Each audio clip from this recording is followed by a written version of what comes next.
Astaghfirullah. Bismillahirrahmanirrahim. Assalamualaikum warahmatullahi wabarakatuh. Alhamdulillah wassalatu wassalamu ala Rasulillah wa ala alihi wa sahbihi wa mawalah wa la hawla wa la quwata illa billahi wa ba'du. Ma'asyiral muslimin wal muslimat di manapun Anda berada, alhamdulillah di pagi hari ini ada sedikit faedah yang ingin saya sampaikan. Sebuah hadis yang dikeluarkan Al-Imam At-Tirmidzi dan disahihkan oleh Syekh Nasiruddin Al-Albani rahimahullahu taala dari hadis Jabir bin Abdullah radhiyallahu anhu. Nabi sallallahu alaihi wasallam bersabda, "Inna min ahabbikum ilayya wa aqrabikum minni majlisan yaumal qiyamati ahasinakum akhlaqa wa inna min abghadikum ilayya wa ab'adikum minni yaumal qiyamati majlisa ath-thartharuna wal mutasyaddiquna wal mutafayhiquna." Qalu ya Rasulullah, qad alimna ath-thartharin wal mutasyaddiqin famal mutafayhikun. Faqala an-nabiy sallallahu alaihi wasallam, al mutakabbir.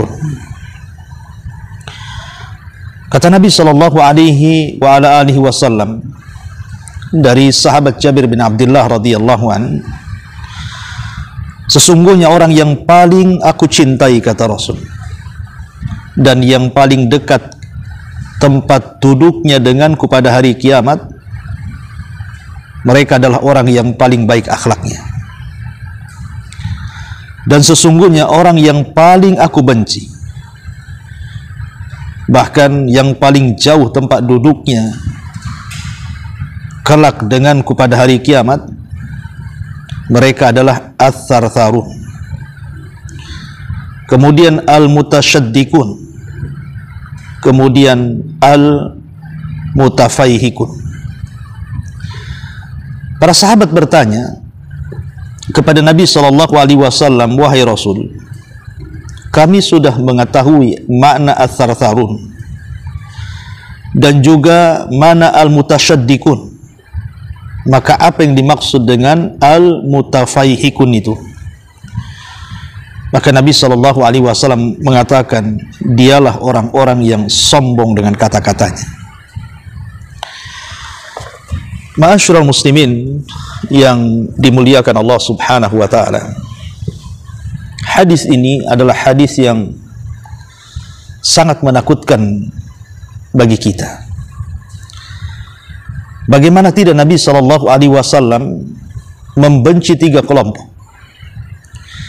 Bahkan dengan terang-terangan Nabi sallallahu alaihi wasallam mengatakan, orang yang paling aku benci. Bayangkan seandainya saya katakan di hadapan Anda, saya benci kamu, pergi dari sini. Itu sudah sangat menyakitkan. Apalagi Nabi sallallahu alaihi wasallam sampai mengusir dan tidak mau dekat-dekat orang yang dibencinya, dan akan dijauhkan dari Nabi sallallahu alaihi wasallam kelak pada hari kiamat. Ma'asyiral muslimin, keselamatan kita di akhirat itu tidak lepas daripada syafaat Nabi sallallahu alaihi wasallam dan tentunya rahmat Allah Subhanahu wa taala. Bagaimana jadinya kalau seandainya Nabi sallallahu alaihi wasallam benci kepada kita, mengusir kita? Kira-kira Anda akan meminta pertolongan kepada siapa kelak pada hari kiamat? Ma'asyiral muslimin yang dimuliakan Allah Azza wa Jalla, oleh karena itulah perhatikan tiga kelompok ini. Tiga kelompok ini adalah orang yang paling dibenci Nabi sallallahu alaihi wasallam. Maka hindarilah tiga kelompok ini. Yang pertama adalah ath-thartharun. Apa itu ath-thartharun? Al-kathirul kalam, orang yang banyak bicara. Maksud banyak bicara di sini adalah orang yang tidak pernah berpikir Apakah yang ia bicarakan itu ada maslahat atau tidak? Apakah yang ia bicarakan itu ada manfaat atau tidak? Apakah yang ia bicarakan itu sesuatu yang fakta atau dusta? Apakah yang ia bicarakan itu sesuatu yang bisa menyinggung perasaan orang atau tidak? Pokoknya dia bicara dan bicara. Nabi SAW bahkan memberikan tafsiran lain dalam riwayat yang lain, di mana Nabi SAW mengatakan, innallaha kariha lakum thalatha. Allah sangat benci kepada kalian 3 perkara. Salah satunya Nabi mengatakan kila wa qal. Kila wa qala. Dikatakan orang, ia pun ikut mengatakannya. Sebagian ahli tafsir ataupun yang mensyarah hadis ini mengatakan yang dimaksud kila wa qala adalah al-iktsaru minal kalam bila daruratin, banyak bicara tanpa ada kebutuhan, au hikayati syai'in lam ya'lam sihhatahu, atau berbicara menghikayatkan sesuatu, menceritakan sesuatu yang ia tidak tahu apakah benar atau tidak, fakta atau bukan, awil kalam fi ma yadhurru wa la yanfa, ataupun ucapan yang banyak memadaratkan orang lain dan tidak bermanfaat sama sekali. Itulah athar tharun, sama dengan kila wa qala. Karena biasanya orang kalau sudah banyak bicara dan tidak mengerem bicaranya dan terus bicara, setiap dia mendengar kemudian dia pun membicarakan kepada orang, setiap yang dilihat dia bicarakan, setiap yang dipikirkan dia bicarakan. Maka biasanya kalau orang yang seperti ini tidak lepas daripada dusta. Sebab kalau orang banyak bicara, terasa atau tidak, sadar atau tidak, pasti akan jatuh kepada dusta. Kalau sudah jatuh kepada dusta, biasanya merembet kepada ghibah, kepada namimah, bahkan bisa menimbulkan fitnah. Makanya sekali lagi, janganlah seseorang itu banyak bicara, apalagi di dalamnya tidak ada zikir kepada Allah Subhanahu wa ta'ala. Kata Nabi SAW, la tuqthirul kalam bi ghairi dzikrillah. Jangan banyak bicara yang tidak ada zikir di dalamnya. Fa inna kathratal kalam bi ghairi dzikrillahi qaswatun lil qalbi, kata Rasul. Karena orang banyak bicara, enggak ada zikirnya, maka itu mengeraskan hati. Dan Rasul mengatakan wa inna ab'adan nasi minallahi al-qalbul qasi. Dan orang yang paling jauh dengan Allah adalah orang yang keras hatinya. Lihat endingnya bagaimana Allah jauh dari kita, karena kerasnya hati. Dan kerasnya hati ditimbulkan karena banyak bicara yang tidak ada zikir kepada Allah Subhanahu wa ta'ala. Makanya Nabi SAW selalu mengatakan kepada para sahabat, amsik alika lisanak, tahan lisan, jangan asal bicara. Berfikir dulu kalau bicara itu, apakah yang saya ucapkan itu benar atau salah? Apakah yang saya ucapkan itu berfaedah atau tidak? Apakah yang saya ucapkan fakta atau dusta? Apakah yang saya ucapkan ini membawa manfaat ataukah madarat? Berfikirlah sebelum nanti. Nabi SAW mengatakan, wa innal abda la yatakallamu bil kalimati la yulki laha balan yahwi sahibuha fi nari jahannam. Terkadang ada seorang hamba mengucapkan satu kalimat tanpa sadar, karena banyak ngomong, terjerumus kepada hal-hal yang tidak disukai Allah atau dimurkai Allah, maka dengan satu kalimat itu Anda akan dimasukkan ke dalam jahannam, na'udzubillah. Ini yang disebut dengan athar-tharu. Kemudian yang kedua, kata Nabi SAW, al-mutasyaddiqun. Mutasyaddiqun, ada yang mengatakan adalah al-mutawassi'una fil kalam min ghairi ikhtiyatin wa ihtirazin. Ada yang mengatakan bahwa al-mutasyaddiqun, sebagaimana disebutkan dalam kitab An-Nihayah, adalah mereka yang memperlebar pembicaraan tanpa berhati-hati. Tapi ada juga yang mengatakan mereka adalah orang-orang yang memfasih-fasihkan bicara, seolah-olah seorang alim padahal bukan alim. Dan ini bahaya. orang-orang yang berfalsafah dalam bicaranya. Karena Nabi Shallallahu Alaihi Wasallam sangat mengkhawatirkan orang-orang yang seperti dalam hadisnya. Kata Nabi Shallallahu Alaihi Wasallam, Inna akhwafa ma akhafu alaikum munafikun alimul lisan. Sesungguhnya yang paling aku takutkan kepada kalian munculnya para diplomasi yang bicara soal agama. Dia tidak paham agama, tapi bicara agama. Dia tidak fasih dalam berbicara agama, tapi seolah-olah dia orang yang paling fasih. Dan sekarang kita lihat di media sosial kita, betapa banyak orang-orang jahil yang mengkritik para ulama.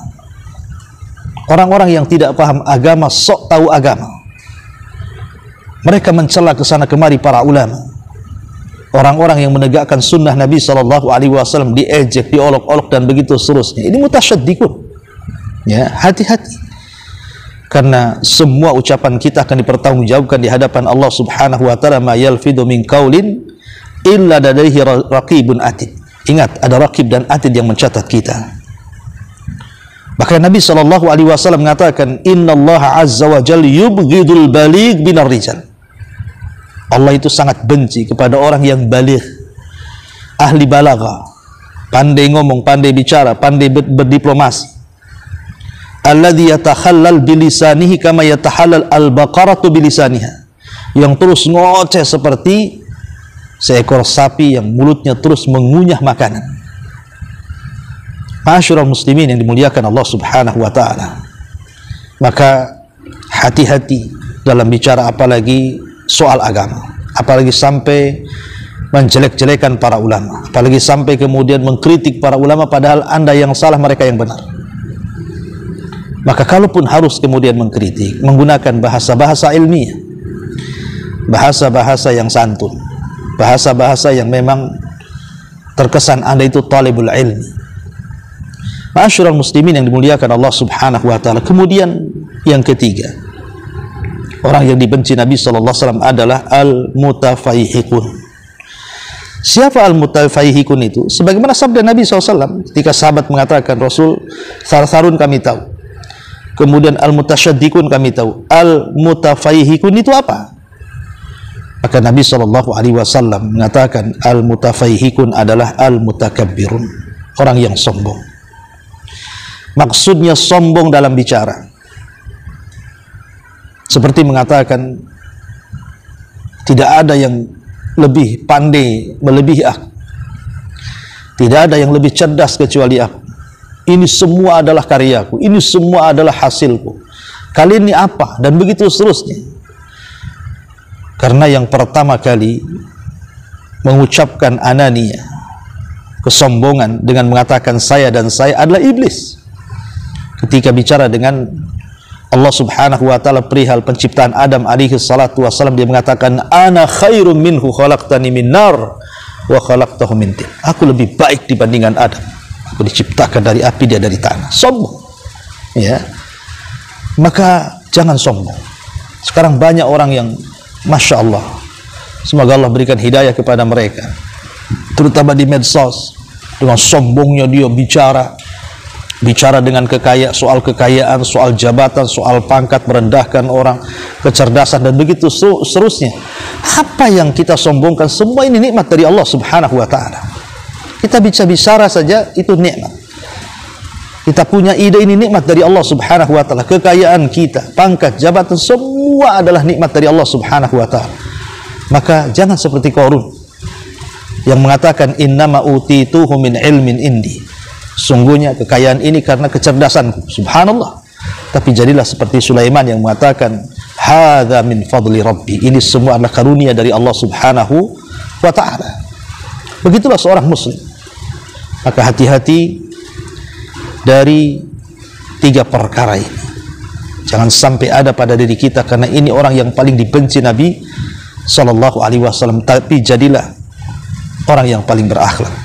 Sebagaimana potongan hadis pertama, Nabi sallallahu alaihi wasallam mengatakan bahwa orang yang paling dicintai Rasul, orang yang paling dekat dengan Rasul pada hari kiamat, tempat duduknya adalah ahasinakum akhlaq.